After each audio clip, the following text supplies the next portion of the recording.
Welcome students. आज अपन आपका जो थर्ड चैप्टर है दो चर वाले रैखिक समीकरण युग्म in pair of linear equations in two variables ये स्टार्ट करने जा रहे हैं। इसके स्थिति किस तरह से होती है वो देखिए।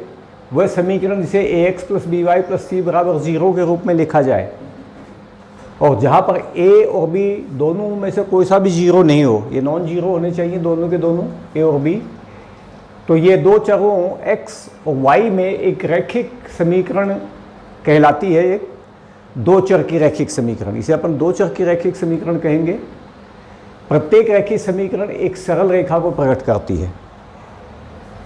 यहाँ पर ये ध्यान रखिएगा, a जो है वो x का कोफिशिएंट है, y जो है b जो है वो y का कोफिशिएंट है, यानी a x का गुणांक और b y का गुणांक, c जो है वो यहाँ पर कांस्टेंट टर्म या अचर पद है। ये स्थिति ध्यान में रखने आपके लिए ज़रूरी है। समीकरण जो x + by + c = 0 है, इसका प्रत्येक हल यानी जो भी इसका सोल्यूशन अपन करते हैं, सोल्यूशन में x और y की वो वैल्यूज जो कि इसे सेटिस्फाई करती हैं, इस इक्वेशन को, इस समीकरण को जो संतुष्ट करती हैं, वो इसका हल कहलाती हैं। तो जो सोल्यूशन निकालते हैं उससे x y इस तरह से आपका जो ये ऑर्डर्ड पेयर बनेगा जो कि कोऑर्डिनेट्स के रूप में होता है x y। इस समीकरण को निरूपित करने वाली रेखा के एक बिंदु के संगत होता है। कोई बिंदु होगा निश्चित रूप से, जैसे कि ये एक मान ली इक्वेशन है x - 2y = 3। इसका एक हल है, x की जगह अपन 3 रखेंगे तो y का मान जो 0 आएगा। x की जगह यदि 3 रखें तो y का मान यहाँ पर 0 आएगा। तो इसका एक सॉल्यूशन हो जाएगा x = 3 एंड y = 0। ये इसका एक सॉल्यूशन होगा, यानी इसका एक हल होगा। तो ये जो हल है ये इस रेखा पर स्थित बिंदु 3 0 के संगत होगा, यानी x का मान 3 और y का मान 0। ध्यान रखिएगा, इसमें जो निर्देशांक जो ये प्रणाली होती है कोऑर्डिनेट सिस्टम, इसमें जो पहला अंक है ये आपके x निर्देशांक को प्रकट करता है और दूसरा y निर्देशांक को। x कोऑर्डिनेट और y कोऑर्डिनेट इस तरह से होते हैं। ये दो चरों x और y में रैखिक युग्म, ये दो हमने लिखे हैं, ये a1x + b1y + c1 = 0 और a2x + b2y + c2 = 0। ये दो सरल रेखाओं के समीकरण हैं। ज्योमेट्री के हिसाब से, मतलब ज्यामितीय रूप में इसकी क्या व्याख्या होती है, ये किस तरह से बनते हैं, ये बात आपके सामने लिखी हुई है। ध्यान रखिएगा, ये a1 a2 ये दोनों ही इक्वेशंस में x के कोएफिशिएंट हैं, गुणांक हैं। b1 और b2 y के गुणांक हैं, y के कोएफिशिएंट्स हैं। और c1 और c2 दोनों में कांस्टेंट टर्म है, यानी अचर पद है। ये स्थिति आपको सबसे पहले ध्यान रखनी है। टर्म्स भी सारे आप एक साइड में ही रखेंगे इनके, ये आपको अलग अलग स्थितियों में नहीं रखने हैं। ज्योमेट्री के इस हिसाब से देखिए इनकी स्थिति ये होती है कि यदि a1/a2 यानी इस a1 का और a2 का रेशियो बराबर नहीं हो b1 और b2 के रेशियो के, b1/b2, if a1/a2 is not equal to b1/b2, तो दोनों जो समीकरण है, या यूँ कहें कि समीकरण का ये जो निकाय है, ये आपके सिस्टम है, इक्वेशन सिस्टम है, ये आपके संगत यानी कंसिस्टेंट कहलाएगा। इससे निरूपित जो रेखाएं हैं, जो दो सरल रेखाओं को ये प्रकट करते हैं, जिनसे रिलेटेड हैं, जो भी रिलेटेड इनसे स्ट्रेट लाइंस हैं, वो परस्पर प्रतिच्छेद करेंगे, यानी इंटरसेक्ट करेंगे आपस में। दोनों के दोनों जो लाइंस हैं वो परस्पर इंटरसेक्ट करेंगे एक दूसरे को, और साथ के साथ इन समीकरण निकाय का एक अद्वितीय हल होगा। अगर ये स्थिति मिलेगी तो एक आपको हल मिलेगा इसका, यानी एक से अधिक हल नहीं मिलेंगे। वो जो हल या जो सॉल्यूशन होगा वो यूनिक होगा, बिल्कुल यूनिक सॉल्यूशन ये होता है। यदि दूसरी कंडीशन a1/a2 = b1/b2, यहाँ तो ये ना बराबर के था, यदि ये दोनों बराबर हों तो फिर अपन c1/c2 को भी देखेंगे। और मान लीजिए c1/c2 भी इसी के इक्वल है, a1/a2 = b1/b2 = c1/c2। तो ऐसी स्थिति में भी ये समीकरण जो निकाय है, जो लीनियर आपके सिस्टम है, इक्वेशन सिस्टम, ये होता तो संगत ही है, कंसिस्टेंट ही होता है। लेकिन इससे निरूपित जो रेखाएं हैं, जो रेखाएं इनसे बनती हैं, वो रेखाएं संपाती होती हैं, यानी एक दूसरे के ऊपर होती हैं, अलग नहीं होती हैं। और इसलिए इस समीकरण निकाय के, इस सिस्टम ऑफ इक्वेशंस के जो हैं, वो आपके इनफाइनाइट सॉल्यूशन से अनंत हल मिलेंगे, यानी आप कोई एक हल निकालना चाहते तो एक से ही नहीं, आप कितने भी हल निकाल सकते हो, उसके x की वैल्यू y की वैल्यू अलग अलग हो जाएंगी उसमें, लेकिन इनफाइनाइट हल होंगे। क्योंकि जब दोनों रेखाएं एक दूसरे के संपाती होती हैं तो उनके प्रत्येक बिंदु एक दूसरे के ऊपर ढके हुए होते हैं, संगत होते हैं। इस कारण से चूंकि रेखा पर अनंत बिंदु होने के कारण से वो अनंत उसके हल होंगे। तीसरी स्थिति आपके a1/a2 is equal to b1/b2, ये भी हो बराबर, लेकिन ये इसके इक्वल नहीं हो। फिर a1/a2 is equal to b1/b2 is not equal to c1/c2, ये दोनों अनुपात तो बराबर हों लेकिन इस अनुपात के बराबर नहीं हो। तो ऐसी स्थिति में इसको अपन असंगत कहेंगे, इस समीकरण निकाय को, कि ये संगत नहीं है। और संगत नहीं है, साथ के साथ में ये परस्पर समांतर होंगी। दोनों रेखाएं जो इनसे बनेंगी, दोनों रेखाएं एक दूसरे के पैरेलल होंगी। और पैरेलल रेखाएं आप जानते हैं, समांतर रेखाएं कहीं भी एक दूसरे को इंटरसेक्ट नहीं करती, प्रतिच्छेद नहीं करती, इसलिए ऐसे समीकरण निकाय का कोई भी हल, कोई भी सॉल्यूशन नहीं होगा। ये आपकी तीन स्थितियां हैं इसमें। और अपने चूंकि रेखाओं को, कोई भी अपने को रेखा का समीकरण दे रखा है, उसको अपन ग्राफ पे खींच सकते हैं, उसका आलेख बना सकते हैं। इसलिए आलेखीय विधि से भी अपन इनकी स्थिति यहाँ पर देखेंगे। सबसे पहला अपने यही प्रश्न होगा कि आलेखीय विधि से इन समीकरणों का यदि वो संगत हैं तो कैसे हल किया जाए, उनका जो सॉल्यूशन किस तरह से किया जाए, ये सबसे पहले अपन ग्राफिक मेथड से देखेंगे। तो मैं आपके सामने कुछ क्वेश्चन लिख रहा हूँ और उनकी स्थिति अपन देखेंगे। आप इन बातों को नोट करना चाहें वो आप आराम से वीडियो को पॉज करके नोट कर सकते हैं। और अब अपन कुछ क्वेश्चन लेंगे जो कि ग्राफिकल मेथड से हल करेंगे उनको, और साथ के साथ आपके ये ज्यामितीय जो स्थिति थी इनकी, ज्योमेट्रिकल पोजीशन, वो भी आपके सामने क्लियर हो जाएगी। मैं आपके सामने तीन इक्वेशन के सिस्टम के रूप में दो ये इक्वेशन का जोड़ा जो पेयर है वो लिख रहा हूँ। जैसे एक पहला पेयर में लिख रहा हूँ आपके 5x - 4y + 8 is equal to 0, और साथ के साथ 7x + 6y - 9 is equal to 0। इसको देखेंगे सबसे पहले कि ये जो दो आपके सामने इक्वेशंस है, ये इक्वेशन सिस्टम पहले संगत है कि नहीं है, और यदि संगत है तो इसके हल फिर किस प्रकार हैं ये अपन बाद में देखेंगे। सबसे पहले इसके संगत होने की जांच करते हैं। देखिए यहाँ पर ये A1 है, A1, और ये A2 है। इस रेशियो को निकालिए, 5/7 आएगा। B1/B2 का रेशियो निकालिए, B1/B2 इज इक्वल टू -4/6 यानी -2/3 आएगा। ये इक्वल नहीं है, अर्थात A1/A2 is not equal to B1/B2। अतः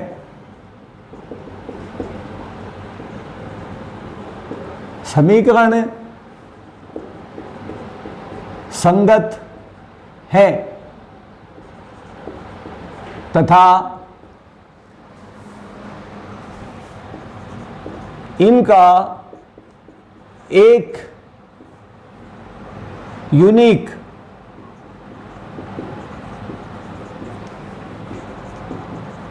हल होगा। अपन ग्राफ के जरिए देखेंगे उस हल को। फिलहाल एक बार अपन ने ये देख लिया कि किस प्रकार की स्थिति है इसकी। दूसरा क्वेश्चन देखिए, दूसरी स्थिति में अपन एक संगत फिर से एक निकाय लिख रहे हैं।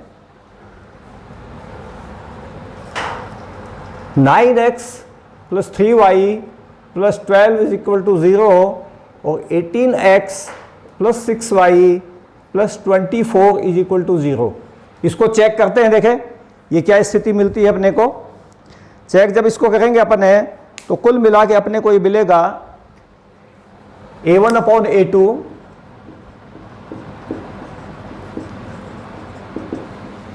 ये A1 ये A2 9/18 is equal to 1/2। x के जो कोफिशिएंट्स है वो दोनों ले लिए अपन ने, ये B1 ये B2 B1 upon B2 is equal to 3/6 यानी 1/2। अब देखिए ये तो इक्वल आ गए, तो ऐसी स्थिति में आपको C1/C2 भी चेक करना पड़ेगा कि वो क्या स्थिति है। ये बराबर नहीं हो तो फिर आपको चेक करने की जरूरत नहीं है। C1/C2 इज इक्वल टू 12/24, ये भी 1/2 आता है। यहां आपको जो स्थिति मिली है वो मिली है A1/A2 is equal to B1/B2 is equal to C1/C2। इसका मतलब ये हुआ कि समीकरण तो संगत तो है, संगत है, तथा इनकी रेखाएं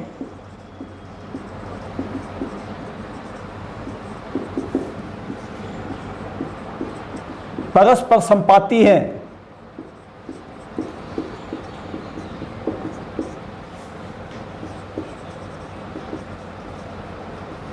कॉन्सिडेंट यानी एक दूसरे के ऊपर हैं ये,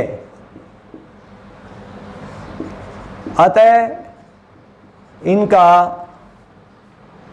या इनके अनंत हल होंगे।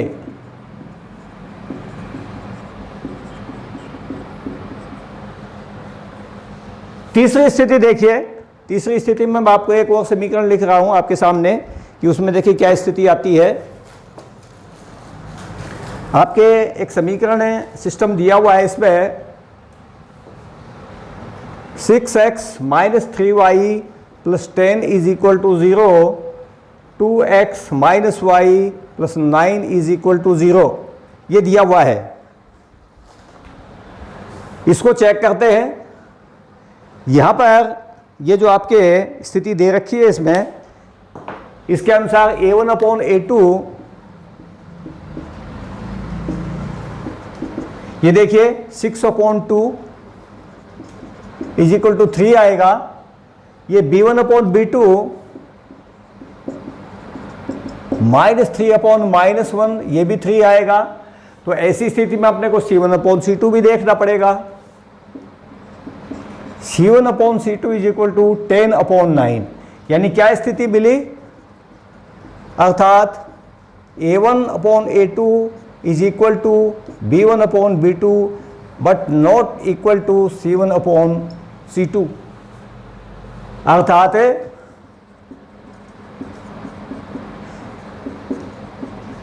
दोनों रेखाएं परस्पर समांतर हैं, परस्पर समांतर हैं, अतः कोई हल नहीं होगा।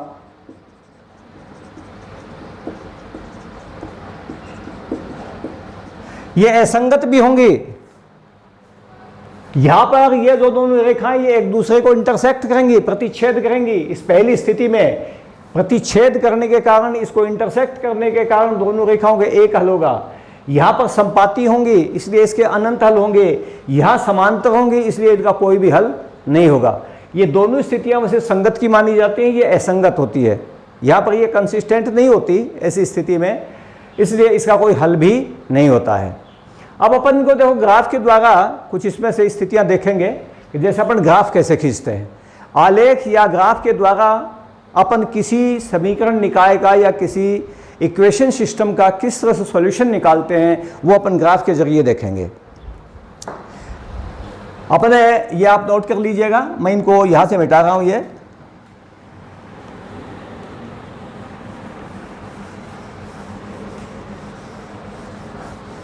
ये स्थिति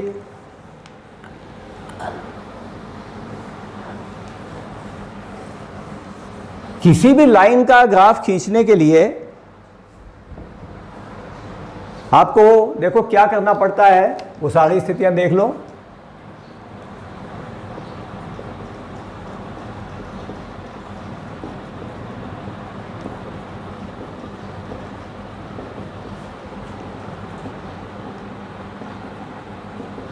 आलेखीय विधि,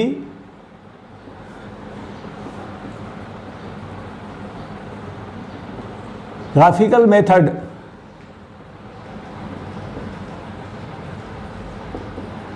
to solve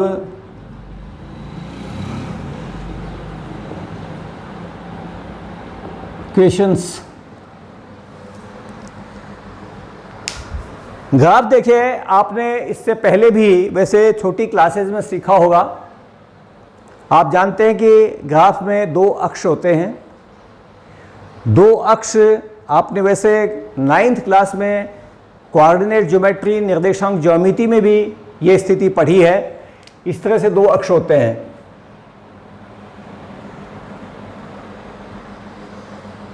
ये ऊर्ध्वाधर अक्ष है और ये क्षैतिज अक्ष है। इस तरह से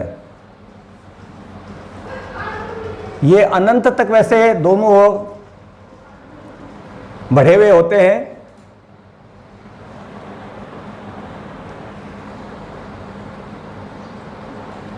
इसको ऊर्ध्वाधर अक्ष को y अक्ष कहते हैं, क्षैतिज अक्ष जो है उसको x अक्ष कहते हैं। और दोनों का जो पॉइंट ऑफ इंटरसेक्शन है, प्रतिच्छेद बिंदु है, उसको मूल बिंदु या ओरिजिन कहते हैं। आपने निर्देशांक प्रणाली पढ़ी है 9th क्लास में। निर्देशांक प्रणाली में आपने देखा है कि इस क्वाड्रेंट में, जो फर्स्ट क्वाड्रेंट इसका है, प्रथम चतुर्थांश है, इसमें x और y दोनों पॉजिटिव होते हैं। ये जो सेकंड क्वाड्रेंट या जो द्वितीय चतुर्थांश है, इसमें आपके x नेगेटिव होता है और y पॉजिटिव होता है, यानी x ऋणात्मक और y धनात्मक होता है। इस थर्ड क्वाड्रेंट में जो तीसरा चतुर्थांश है, इसमें x और y दोनों ही नेगेटिव, दोनों ही ऋणात्मक होते हैं। और इस फोर्थ क्वाड्रेंट में या चतुर्थ चतुर्थांश में x पॉजिटिव होता है, धनात्मक होता है, लेकिन y जो है वो नेगेटिव यानी ऋणात्मक होता है। यानी y की ये दिशा ऋणात्मक है, ये ऊपर की दिशा धनात्मक है, x की ये दिशा धनात्मक है, ये दिशा ऋणात्मक है। और इसी के अनुसार किसी बिंदु के निर्देशांक इसमें प्लॉट किए जाते हैं। जिस रेखा के आपको ग्राफ बनाना हो, उस रेखा के संबंध में आपको कम से कम 2 पॉइंट्स की जरूरत पड़ेगी, क्योंकि अपन जानते हैं कि 2 बिंदु जब तक हमारे पास नहीं हो तब तक अपन एक रेखा नहीं प्राप्त कर सकते। एक बिंदु से तो जाने वाली अनंत रेखाएं होती हैं, लेकिन 2 बिंदु से जाने वाली सिर्फ एक ही रेखा होती है। इसलिए किसी भी रेखा को खींचने से पहले उस पर 2 बिंदुओं का जानना जरूरी है। वो 2 बिंदु आप उस समीकरणों की सहायता से निकालेंगे। जैसे कि मान लीजिए ये समीकरण निकाय अपन ले रहे हैं यहाँ पर, तो यहाँ आप इसके लिए टेबल बनाएंगे। सबसे पहले टेबल में आपको x और y के 2-2 मान निकालने हैं, 2-2 स्थितियां देखनी है। जैसे यहाँ पर मैं आपके टेबल बना रहा हूँ एक, इस जगह पे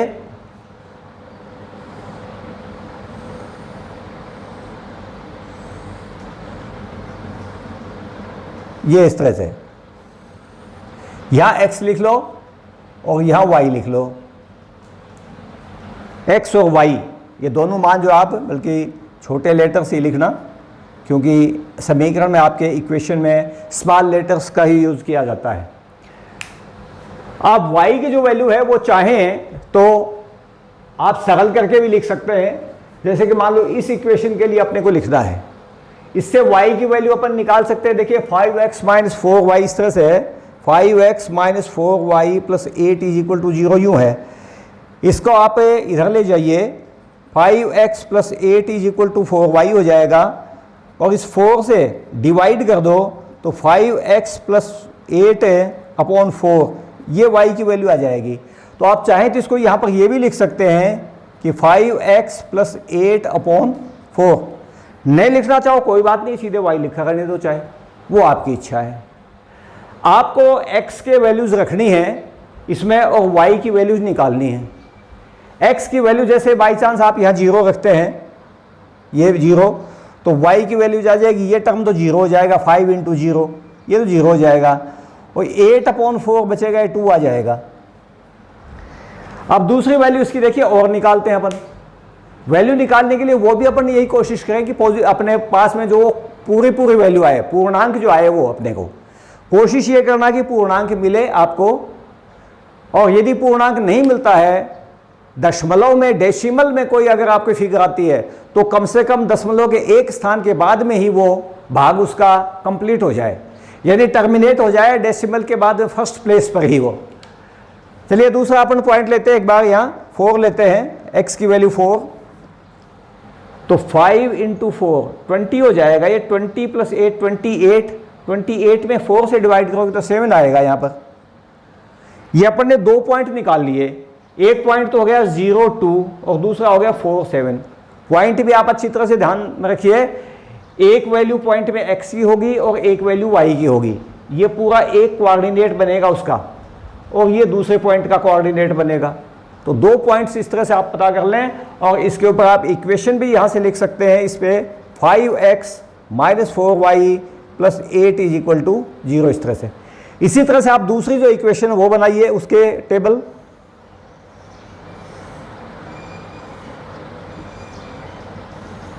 ये जैसे x है, ये y, ये इक्वेशन है अपनी 7x + 6y - 9 = 0। इसको देखिए थोड़ा सॉल्व करके y की वैल्यू लिखते हैं इसमें।